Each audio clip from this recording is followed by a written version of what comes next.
Porque um aluno está fazendo uma pesquisa, chega num grupo de pessoas, faz algumas perguntas, passa um questionário e depois termina lá sua monografia.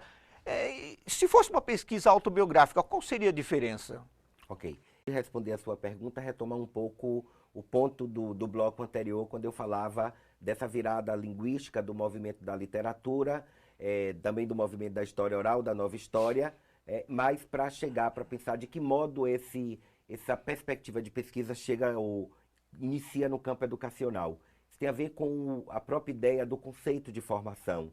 Quer dizer, é pensar que a formação se dá a partir das próprias histórias, das experiências que os sujeitos vivem ao longo da vida. Quer dizer, é deslocar o conceito de formação a partir daquela ideia de uma racionalidade técnica, que significa que nós, professores formadores, ensinamos o outro a ser professor, a partir de métodos, de técnicas da didática, mas a ideia, o princípio fundante, é que os sujeitos aprendem a ser professores também a partir das próprias histórias que eles vão vivendo ao longo de suas trajetórias de escolarização e dos centros de formação, da licenciatura ou do curso normal.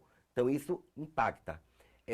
Uma experiência bastante interessante, o modo como nós iniciamos isso no Brasil, no campo da educação, se deu primeiro na Universidade de São Paulo, com um grupo de pesquisa chamado GEDONGE, Grupo de Estudo da Docência, Memória e Gênero, coordenado pela professora Denise Catani, que tomava a ideia de pensar a formação a partir das relações entre memória e gênero, trabalhando as escritas dos alunos da licenciatura, as escritas das alunas, uma rede de formação com professores da Secretaria de Estado de São Paulo, mas Denise também tem contribuições do professor Antônio Nova, que é um grande pesquisador do campo da história da educação de Portugal, que fez no início dos anos, quer dizer, em 88, ele publicou um livro pelo Ministério da Saúde de Portugal, que se chama O Método Autobiográfico, e o auto que ele faz lá está entre parênteses, e esse é o modo que a gente também usa no Brasil, porque o auto tem a ver com a ideia da reflexividade, da mediação biográfica do próprio sujeito.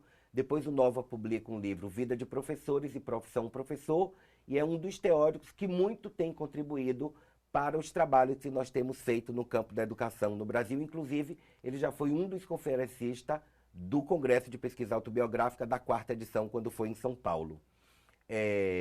Então, respondendo ao A questionamento... pergunta que é sobre quando o aluno faz um questionário, ou de fato a diferença é, quando a gente pensa o auto tem a ver com o próprio sujeito. Se a gente pega a ideia autobiografia ou a palavra, o auto é o eu, o bio é a vida, a grafia é a escrita. Então isso tem a ver com a ideia da escrita da própria vida, né? E se a gente trabalha na perspectiva da autobiográfica, é o sujeito que escreve sobre sua própria história. Então, digamos, eu como um professor, eu proponho que meus alunos escrevam sobre como eles aprenderam a ler, suas histórias de leitura. Então, é uma escrita autobiográfica, é o sujeito que escreve.